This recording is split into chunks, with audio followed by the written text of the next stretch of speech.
رسول اکرم صلی اللہ علیہ وآلہ وسلم. بسم اللہ الرحمن الرحیم. اولنا محمد، اوسطنا محمد، آخرنا محمد، وکلنا محمد.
ہم ان کی تعظیم کریں گے تو یہ علی مرتضیٰ ہوں گے، رسول خدا ہوں گے، فاطمہ زہرا ہوں گی، حسن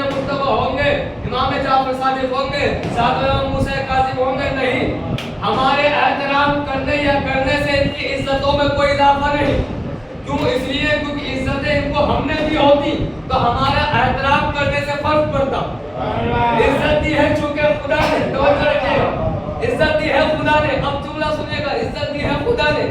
بھئی امام کو ذلیل کرنے کے لیے معاذ اللہ، امام کی توہین کرنے کے لیے کون سے منصوبے تیار نہیں ہوئے، کون سی باتیں تیار نہیں ہوئی، کون سی پلاننگ نہیں کی گئی؟ سب کہا گیا دیکھو امام کو بلایا جائے، جب امام کو بلائیں گے کوئی ادھر سے توہین کرنا، کوئی ادھر سے توہین کرنا، کوئی ادھر سے ان کی بے حرمتی کرنا، کوئی ادھر سے ان کی بے حرمتی کرنا۔ یہ جو دربار میں درباری بیٹھے ہوئے ہیں یہ امام حسن عسکری پہ ہنسیں گے، اور جب ان کے اوپر ہنسیں گے تو ہمارے دل کو خوشی ملے گی کہ دیکھو یہ حکومت کے خلاف کھڑے ہوئے تو ذلیل ہو رہے ہیں۔ توجہ رکھیے گا، تو ذلیل ہو رہے ہیں۔ یہ پلاننگ کی گئی کہ کوئی کھڑا نہ ہو، کوئی امام کی شان میں کچھ بولے نہیں۔ امام جیسے ہی داخل ہو رہے ہیں، امام داخل ہو رہے ہیں، سنیے وہ پہلوان، وہ لوگ جن سے کہا گیا تھا امام کی توہین کرنا، انہوں نے امام کی سواری پکڑ کر اندر لائے۔ وہ امام کی وہ عزت کے ساتھ امام کی سواری پکڑ کے لائے۔ جو بہت دیر سے گھوڑے ہنا رہے تھے وہ خاموش ہو گئے، لوگوں کی زبانیں چپ ہو گئی۔ کیوں؟ اس لیے ہم نے مرتبہ نہیں دیے ہیں بلکہ امام نے مرتبہ دیے ہیں، اللہ نے مرتبہ دیے ہیں، اللہ نے عزتیں دی ہیں۔ بھائی ہم قرآن میں کیا پڑھتے ہیں؟ وَتُعِزُّ مَن تَشَاءُ وَتُذِلُّ مَن تَشَاءُ، کہ خدا ہی ہے جو عزت دینے والا ہے، خدا ہی ہے جو ذلت دینے والا ہے۔ اگر خدا عزت دے تو بندے ہوئے ہاتھ ہو، یزید کا دربار ہو، بندے ہوئے ہاتھ ہو، یزید کا دربار ہو، خدا تب بھی عزت دیتا ہے۔ اور اگر ذلیل کرنا ہو، سونے کے تخت پہ بیٹھا ہوا ہے، بیٹا باپ پہ لعنت کرتا ہے۔ سلوات پڑھیں مل کے محمد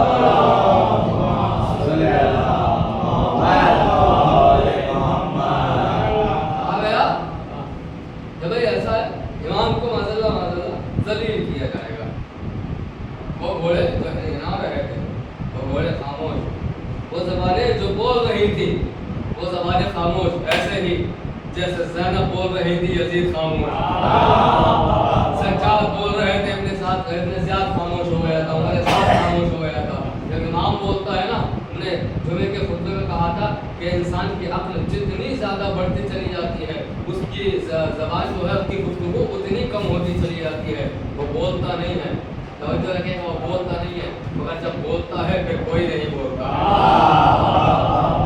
بولتا ہے پھر کوئی نہیں بولتا ہے۔ جیسے کہ راستے بھر تازیانے کھا رہے ہیں، یہ مصائب کا جملہ ہے مگر مصائب بھی دیکھیے، راستے بھر تازیانے کھا رہے ہیں، راستے بھر اذیتیں سہ رہے ہیں، کچھ نہیں بول رہے ہیں، کہیں پر نہیں بتایا میں ابن زہرا ہوں، کہیں پر نہیں بتایا میں ابن خدیجہ ہوں، میں ابن ابو طالب ہوں، کہیں نہیں بتایا، لیکن جب بولے ہیں تو ایک ہی بار بولے۔ حکومت میں بغاوت ہونے لگی، جب بولے ہیں حکومت میں بغاوت ہونے لگی۔ امام حسن عسکری وہ امام ہیں جن کو بچپن سے قید رکھا گیا ہے۔ سنیے، یہ تاریخ کا پہلو پڑھ رہا ہوں آپ کے سامنے۔ امام کو بچپن سے قید رکھا گیا ہے، بچپن سے، کیسے؟ 4 سال کی عمر سے۔ تاریخ کے پہلو پڑھ رہا ہوں آپ کے سامنے، آپ جا کے تحقیق کر لینا۔ 4 سال، 4.5 سال کی عمر سے امام کو قید رکھا گیا۔ کبھی سوچا ہے امام کو اتنی کم عمر سے کیوں قید کیا گیا؟ اس کا جواب سنیے، جواب یہ ہے کہ کچھ عالموں نے معتصم کو، متوکل کو اور معتمد کو، ان تینوں کو بتایا تھا یہ جو حسن عسکری ہے نا، جب یہ بڑا ہوگا اس کا ایک بیٹا آئے گا، جب اس کا بیٹا آئے گا تو وہ کیا کرے گا؟ وہ ظالموں سے بدلہ لے گا، اور بدلہ لینے کے بعد پوری زمین کو، خدا کی پوری زمین کو عدل و انصاف سے بھر دے گا۔ ظالموں نے سوچا بچپن سے قید کر لیا جائے، نہیں پہنچا۔ آپ کو یہ جملہ سنیے، بھائی فرعون کے پاس ایک عالم آیا اور فرعون سے کہنے لگا سنو ایک بچہ پیدا ہونے والا ہے جو تمہاری حکومت کو توبہ کر دے گا، تمہاری خدائی کو مٹی میں ملا دے گا۔ فرعون نے ہزاروں بچے مارے ہیں ایک دن میں، مگر جو منہدم کرنا آیا تھا حکومت کو، فرعون کے دربار میں پلا۔ اللہ کا انتظام نہیں کیا، उसी दरबार में पला। और क्या मोर्चे हुए, मोर्चे देखिए कि कितने बच्चे मारे जा रहे हैं। लड़कियां छोड़ दो, लड़कों को कत्ल कर दो, क्योंकि नबी आएगा ना। लड़कियों को छोड़ दो, मगर जहां लड़का पैदा हो कत्ल कर दो। हजारों बच्चे एक दिन में 9,000 बच्चे मारे गए। आज बच्चा पैदा हुआ, आज ही मार दिया गया। ये बताइए, जब हजार बच्चे एक दिन में मारे जा रहे थे, मूसा कैसे बचे? कौन है बचाने वाला? कोई तो होगा बचाने वाला। कहां खुदा? क्योंकि भेजने वाला भी खुदा है, बचाने वाला भी खुदा है। अब क्या हुआ कि जनाबे मूसा की मादर गिरामी हामिला तो हुई, लेकिन आसार नमूदार नहीं हुए। मैं पढ़ चुका हूं, शायद अब तक मैं पहुंचा तो ईमान ताजा हो जाए। आसार नमूदार ना हुए, जैसे औरतों के आसार नमूदार होते हैं, आसार नमूदार ना हुए। और बिल्कुल पता ही नहीं चला। औरतें आती थी, जासूस बना के भेजा जाता था हुकूमत की जानिब से। औरतें आती थी और देखा करती थी, अरे ये तो ठीक है, लग ही नहीं रहा है कि बच्चा होने वाला है, तो वो चली रहा करती थी। बस अल्लाह ने इंतजाम किया। एक दिन जनाब मूसा जब पैदा होगा, किसी ने जाके खबर कर दी, बच्चा हो गया, तुझे खबर नहीं है? उसने कहा जाओ घर पे जाओ। कत्ल बाब हुआ, दरवाजा खटखटाया गया। इधर जो जनाब मूसा की माँ थी, मैं रोक रहा हूँ आपको ताकि इमाम मेहदी समझ में आ जाए। जो माँ थी वो परेशान, न जाने कौन है, कत्ल करने आए होंगे, क्या करने आए होंगे। उन्होंने जाके दरवाजा खोला, और ये जो जनाब मूसा की जो घर में कनीज रहती थी, इसने जल्दबाजी में मूसा को उठाया, तनूर में डाल दिया। मूसा को उठाया, तनूर में डाल दिया, तनूर के अंदर मूसा को फेंक दिया। अब जैसे ये लोग आने के बाद देखा, कोने तलाश किए, जाहिर सी बात है आग में तो नहीं देखेंगे, आग में कोई चीज भी जिंदा नहीं रहती है, जल जाती है। उन्होंने यहाँ नहीं देखा, सब जगह देखा। जब वापस चले गए, मूसा की माँ ने कहा क्या गलत कर दिया, मेरा बच्चा मार दिया। अब तो देखा तो उसके अंदर आग ही मौजूद नहीं थी। अल्लाह का इंतजाम देखिए, आग ही मौजूद नहीं थी। आ जा रहा हूँ मैं, वहीं पर आ रहा हूँ जहाँ से लेके गया था। सुनिए, 4 साल की उम्र से 11वें इमाम को कैद में रखा गया। ना ये आजाद होंगे, ना इनका बेटा पैदा होगा, ना आजाद होंगे, ना कोई बेटा पैदा होगा। 4 साल की उम्र से कैद रखा गया। भाई पाबंदी लगाने वाला फिरौन भी था, पाबंदी लगाने वाले बनी अब्बास भी थे, मगर कमाल ये है कि फिरौन मूसा को ना रोक पाया, ये मेहदी को ना रोक पाया। सवाल पड़े उनके बाद।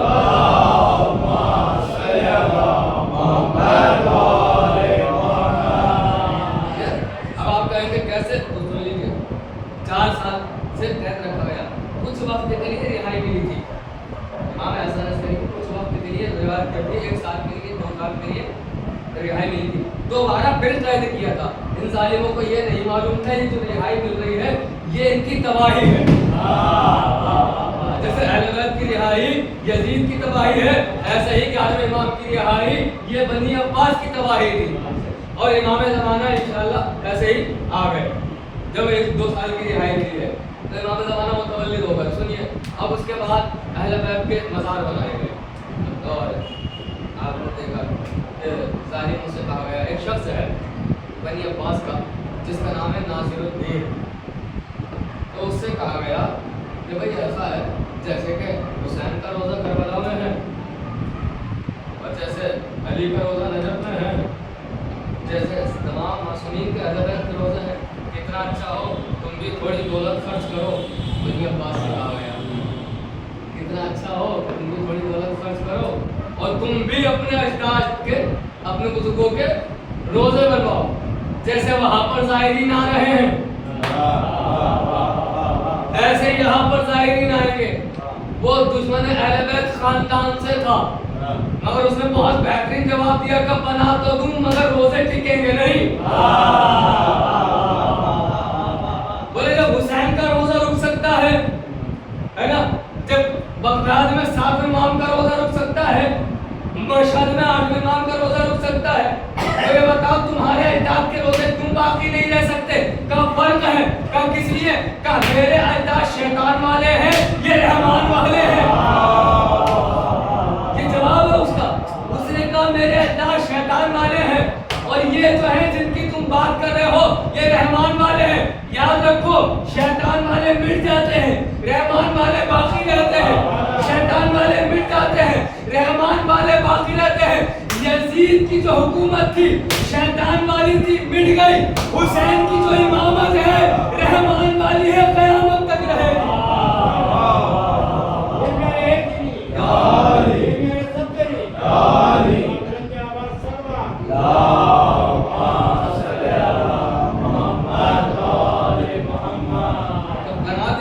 बना भी दे तो रुकेंगे नहीं। तुम हुसैन की नस्ल करोगे, तुम हुसैन की नस्ल करोगे। हुसैन खानदान रिसालत से, अली खानदान रिसालत से, मूसा काज़िम, अली रज़ा ये खानदान रिसालत से है। उनके रोज़े बज़ाहिर तो इंसानों ने बनाए हैं, लेकिन बाबातिन देखा जाए तो अंबिया का भी हाथ है, मलाइका का भी हाथ है। उनके रोज़े बनाए। इंसानों के बस की बात कहाँ है? इतना इंसानों के बस की बात कहाँ है? रोज़ा इतना बड़ा रोज़ा है कि जब ईरान परेशान होता है तो इमाम रज़ा के रोज़े से कर्ज लेता है।